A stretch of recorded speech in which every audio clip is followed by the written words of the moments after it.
Hello and welcome. Thank you for joining us today, and thank you to Salesforce Ben for the partnership and the support on this webinar. Today, you'll be hearing about mastering Salesforce CPQ.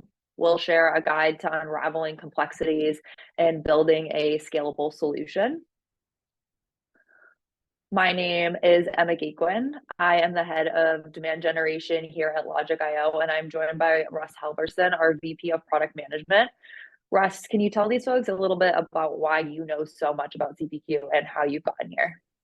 Well, thank you, Emma. So I've actually been in the CPQ space for about 11 years now. I got my start at a little company called Big Machines that is now Oracle CPQ. But more importantly, I spent the last 7.5 years at Salesforce in the Revenue Cloud product as a sales engineer leader and as part of the product team. And I was fortunate enough to join Logic last year. So I'm very excited about being here. Thank you. We're very excited to have you. So housekeeping for today, this webinar is being recorded and is going to be available in the next 24 hours. It will be sent to your inbox if you've registered for this event, so no need to try and chase it down. This will be about a 30-minute conversation, so don't worry about it taking the full hour. We do encourage interaction, so feel free to place questions, comments into the Q&A chat below throughout the conversation. We will reserve a little time for Q&A at the end. We'll all toss Russ some of your questions. If your question is a bit more nuanced or super specific to your personalized products or company, we'll make sure to follow up with you after. So don't be shy. And with that, a shift has happened, and we talk a lot about the B2B experience and how that has changed. Can you speak to that a little bit? Yeah, no, absolutely, Emma. So I think we've really seen over the last 20 or 30 years a dramatic shift into how companies in the B2B space are selling and how the buyers are buying. Early on in the 90s and the 2000s, company controlled or sales led. This is really, if you think about like traditional CPQ, where I have a business process and, in order to sell this product, like here are the steps that you have to go through. Here are the approvals, legal, et cetera. That sort of very orchestrated business process was, sort of where a lot of B2B still lives. Over the last 10, maybe 15 years, especially with the onset of like subscriptions and recurring revenue, you've started to see more product-led, meaning the products kind of stand on their own. You have free trials, buyers can, pick it up, create an account, get into the product right away. And again, that's still pretty common if you look at the recurring revenue subscription space.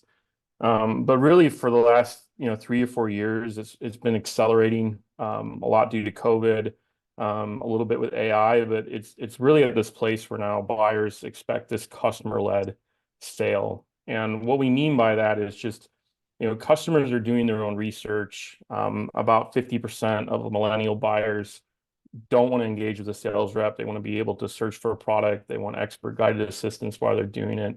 And so it's really starting to orient around buyers or customer-led experiences and delivering those experiences in any channel. Absolutely. And here at Logic, we have coined the term the consumerized economy. And that really speaks to what you were just talking about, Russ, which is companies are evolving to fit buyer demands with a new set of criteria.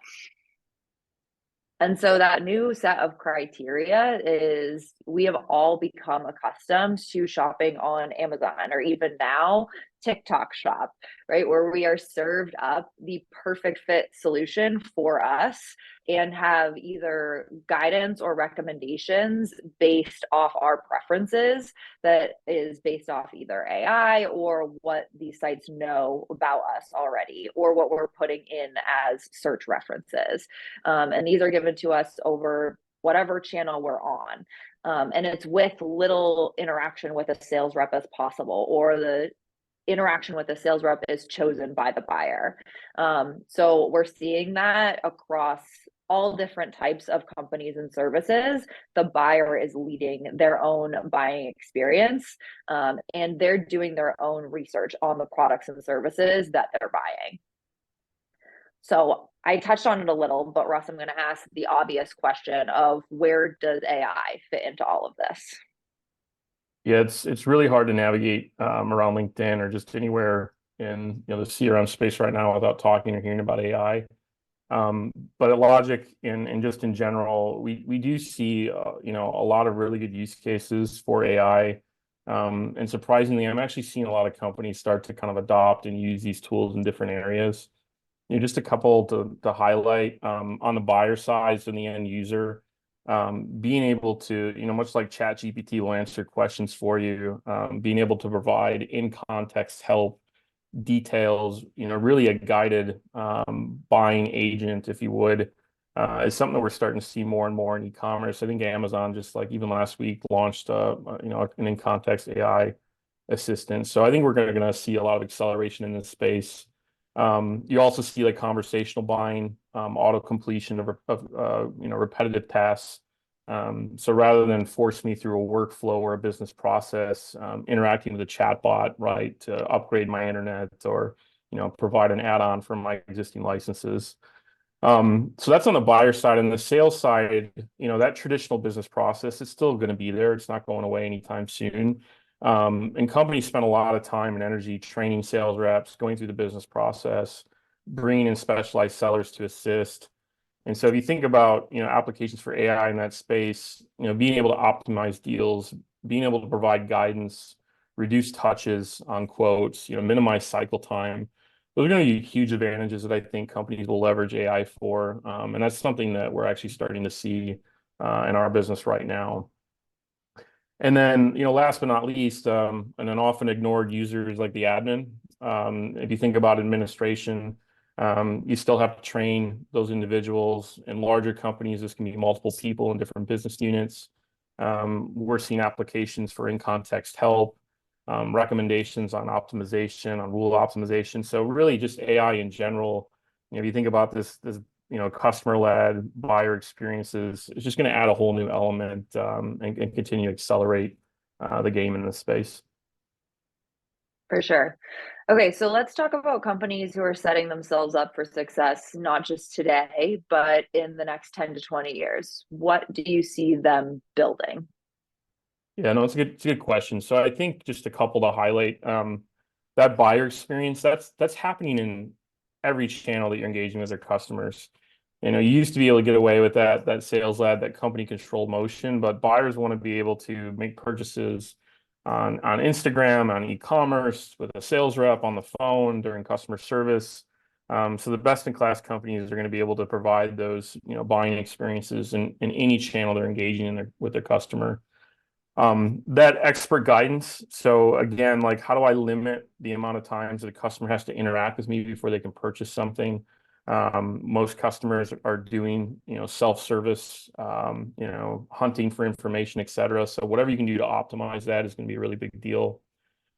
Fast and engaging experiences. I always make the joke. I mean, there's Amazon, but to me, like the bigger is like TikTok and Instagram, right? And so you're a user of those platforms, you're getting the content that you want every 30 seconds. And if you don't like it, you can just skip to the next one. And so we're training a whole next generation of buyers on this instantaneous gratification. If you're not providing a similar experience in buying, you're going to be at a major disadvantage in market. Perfect Absolutely. fit solution matching. The example I give here is a couple of years ago, I bought a lawnmower, which is kind of a silly, simple purchase. And if you ever go out and buy a lawnmower, first thing they'll ask you is, do you want a riding or do you want to push? If you buy a riding mower, like how big do you want the deck? 42 inches, 48 inches. But I wish somebody asked me like, how big is my yard? And like, is there a lot of hills? And, maybe estimated how long it would take to mow my lawn. Because I bought a lawnmower that was too small and it takes me half hour longer to cut it. And so the moral of the story here is like, perfect fit solutions. I could have gotten, the company could have gotten an extra $500 out of me. That's going to be an expectation going forward. Companies and customers are going to want a solution that fits their business problem and need. And that's going to be, critical kind of going forward. And then AI. I mean, I'm not a big AI bandwagon. I think there's very specific applications that AI is useful and powerful, and it's going to add a ton of productivity. It just so happens that the space that I think we work in, Emma, AI is going to be a big kind of game changer for all those personas that we already talked about. Definitely. And I do want to just touch on the also like matching the perfect fit solution and how your lawnmower example, which we've talked about as we've built out this content, but helping customers find their perfect fit solution. They don't always know what exactly they're shopping for or what exactly is going to help them solve their problem. So there's a couple of questions that companies can ask up front that can help them, which I think we're starting to do a lot more. Yeah, no, 100%. So why are companies having to build homegrown solutions or bringing new tech to complement legacy systems or something like a Salesforce CPQ? Yeah, I mean, we've talked a lot about, kind of like what a best in class and sort of what the expectations are. And if you look kind of at the Salesforce ecosystem, Salesforce CPQ in particular, there's a couple areas where, we think there's opportunities to complement. One of those is that performance area, that instantaneous Amazon-like. We often talk about a video game, like treating the application where there's no save buttons, there's no calculation button. There's no swirling icon that shows you that the system is processing. So Salesforce is a great platform. I've worked there for a long time, but for those kind of experiences, especially in multiple channels, there's definitely an expectation of sub-second response times.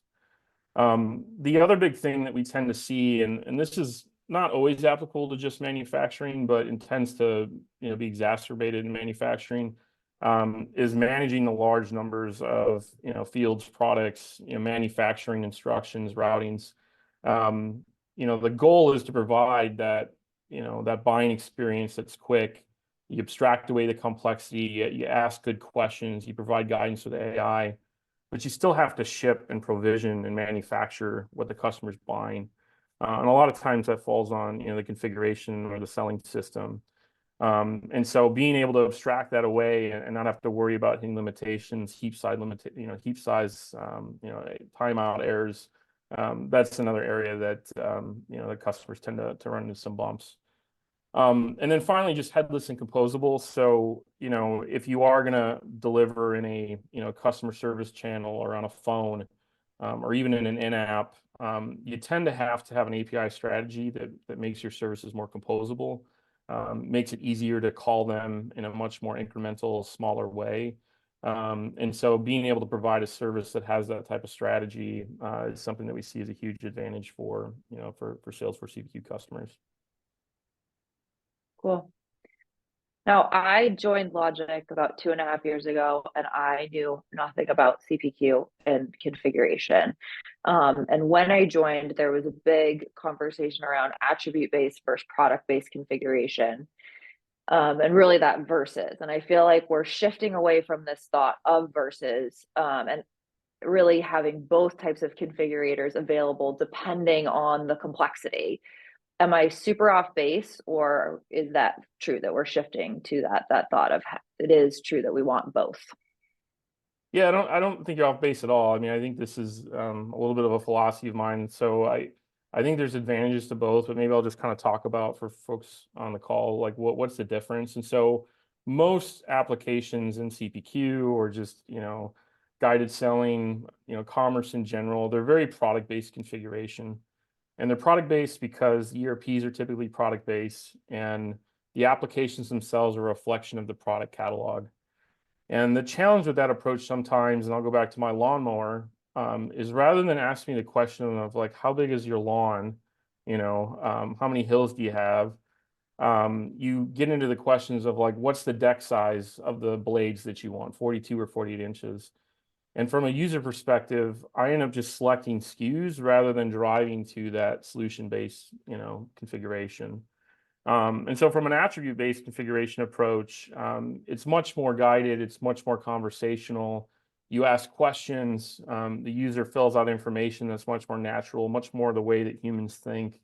You end up in the same place potentially, but you end up with an optimized solution. Now, the reality is like, both of these configuration approaches can work for customers. And some, it's pretty straightforward. Like if you buy a MacBook from Apple, you're probably okay picking between hard drive sizes. I think everybody knows you buy a bigger hard drive, you get more space. But that's really what we mean by, we support both at Logic, but attribute-based configuration is an area that we have pushed some customers, especially those that have much more complex and need to drive customers to that perfect fit solution. Cool, that's helpful. One of the things that we focused on a lot in this conversation is performance. Why that's so important. There's also managing performance to scale, especially for complex solution. At Logic, we think this is one of our major differentiators. Can you explain how we're doing this, and is it magic? It's definitely not magic, but it feels that way for sure, especially if you're coming from more of like a legacy and older system. But one of the things that we have here is we call it our advanced solving engine. It is one of the core tenets of, when Logic was founded and we built the product. We knew we had to optimize for speed and performance. We knew that's where the market was going. And so one of the ways that we do this, or I guess maybe I'll talk about legacy systems. So a lot of legacy systems, like every rule you write, every field you add, every product that you put in there, it adds complexity, right? And it's kind of a linear, it's a linear chart. The more you add, the more complex, the longer it's going to take. And most of those systems, they'll evaluate every aspect of that configuration. Or if they're a constraint-based engine, they'll evaluate the entire problem space. And so what ends up happening is, like, if you've got a large, complex good, it just takes a really long time to evaluate and make sure that it's a valid solution. What we do differently here is a little bit of a computer science problem, but we actually build a tree. So when you deploy our configuration, we analyze everything that's in there, the fields, the rules, the products, and we build a complex tree and node. And a good way to think of it is like we kind of build a Google Maps on how to get through configuration. And so rather than evaluating every piece, every rule, we actually optimize the path through the rules engine. So we only evaluate what's important and what has an impact on the configuration. And so what that allows us to do is every time the user makes a selection, when they're updating a field or they're adding a product, we optimize the rules so that we only evaluate what's necessary. And what it allows us to do is for our, even our most complex customers that have, thousands of attributes and millions of rules, we're processing that in sub 1 second timeframes. So it's just a huge differentiator from the market. And it also, it provides that video game, that, TikTok, Instagram-like experience that users frankly expect. If you go to the next slide, we also manage it at scale. And so I talked a little bit earlier about, just because you've delivered this great buying experience, you've made it super easy, you still have to manufacture, you still have to provision, you still need to do all the downstream, operations that, run the business. And so one of the things that we've actually done in the product is we've separated the sales bill of material from what we call the manufacturing BOM or the provisioning BOM. And what that allows us to do is, if you're a buyer and you're buying a lawnmower, you only see one thing, you see the lawnmower. And I'm going to make lawnmowers a little more complicated for this, but on the back end of that, right, you've got, I've got 4 blades and I've got all the bolts to put it together. I've got the engine, I've got, the oil canister, et cetera, tires, everything that goes with it. As a user, I don't need to see that, but the back end ERP system does. And so we've just done a really good job of like abstracting that away. And when we interact with Salesforce, we keep that detail and we pass it into downstream systems. But we only push the sales BOM to Salesforce. And so, if you're a customer that, you're hitting some of these limitations, especially at scale, we've just done a really good job making sure that, you can sell those complex solutions with Salesforce. And then we'll make sure the right stuff gets into the back end. Yeah, this was a big differentiator, I know, for a lot of folks. And I'm assuming that all of this is available regardless of where companies are engaging with buyers and sellers. Yeah, for sure. So, one of the big, again, tenets of early Logic was that we wanted to be a headless and composable application. And so if you think about, Salesforce as a partner, there's Salesforce Commerce, there's, communities, or, Salesforce, I think they call experiences now, where you've got like partners. There's Salesforce CPQ, tied to the opportunity for direct sellers. There's a lot of channels that you might be engaging with or without, Salesforce applications. And so Logic is purpose-built to run in any of those Salesforce applications. But all of the detail, all the configurations, all the solutions. We can run them as an iframe anywhere that you're deploying, or we can run them completely headless with APIs. So it's a huge advantage for, folks that want to have one system for selling and, propagate that data to anywhere they are engaging with those customers.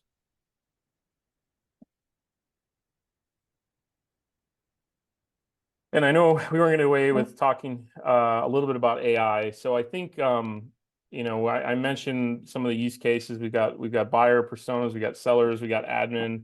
At Logic, we've actually, I think we're one of the first kind of solutions out there in the CPQ space to really start to bring API to users. We've got a couple projects that have gone live. One is we've added a script assistant to the application itself. So not that we want our customers to script, but it does come up. And so if you've ever played with ChatGPT or Gemini and some of these other, Gen AI tools, they can be decent at coming up with a framework for how to solve a problem with a scripting language or a computer programming language. We've actually introduced that into Logic so that if you're writing a script, we can actually provide suggestions with AI right in real time. We've also enabled AI assistance directly within the application.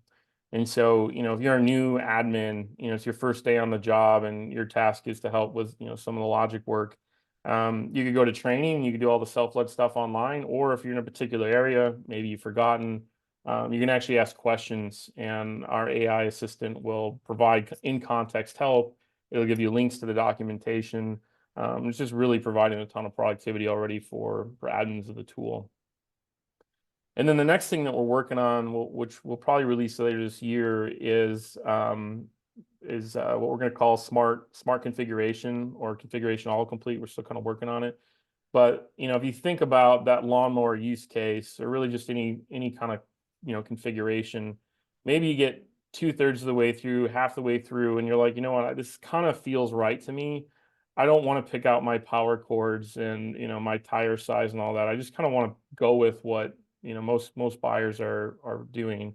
We'll actually do like an auto completion and suggestion. Well, we'll complete that configuration process for you. So we're going to keep you in that 30-second window for Instagram and TikTok. And it's just kind of another area where we're investing with AI. So just wanted to highlight Cosmo's our AI. Hopefully him spinning in space here hasn't put anyone to sleep. But this has been, again, a huge area. It's very soothing. Yeah, he's pretty soothing. Ready for a nap. So yeah. Okay, well, then we'll bring it back. So let's bring it back to the companies who are setting themselves up to win. They've figured out how to make all of their products easier to sell and simpler to buy, right? Can you speak more to companies who are doing this and how they could do it simply? Yeah, I mean, a lot of this is going to be just kind of a recap of a lot of things that we talked about. But, the first thing is like, how do you shift from the mindset of putting your ERP or your product catalog in front of buyers and asking them to figure it out? Again, moving from like, part picking or product configuration to more solution-based configuration. That's one of the core things that we do here, and companies have seen a huge increase in engagement and just general experience. So I recommend everybody kind of look at that first and foremost. Another is, there's traditional product type searching, like looking for the right SKU. But if you can turn that into more of a conversation and a true guided experience, potentially with AI, asking the right questions, how big is that lawn? How long do you want to, be on the lawnmower to cut it? Those are the kinds of things that are going to drive better outcomes, better experiences. We didn't talk too much about upsells. I talked a little bit about smart configuration, but product recommendations in context are much more appealing to a user than customers also bought. If you're in context and you can provide reasons for why they might want to buy it, hey, like if you could shave 30 minutes off of cutting your lawn by going with a larger deck over 3 years, that's an extra 3 days with your kids on the beach. Like that's a pretty good motivator, at least for me. I'm really harping on the lawnmower. I wish I bought a bigger one, but again, just providing that in context. We know what your least favorite chore is. It just takes too long. And then SKU madness and disjointed commercial tech. I think just that headless and composable. I see a lot of CMOs and CROs. They want to enter new channels for their company, whether it's e-commerce, self-serve, in-app. Being able to provide all of these experiences in a single system of record for selling, for solution selling, is just a huge advantage, and it's going to let you go to market much, much quicker in those particular channels. But those would be kind of the big ones. We've talked about a couple others, but there might be some questions from other folks. But these are the big ones, at least for me. Thanks, Russ.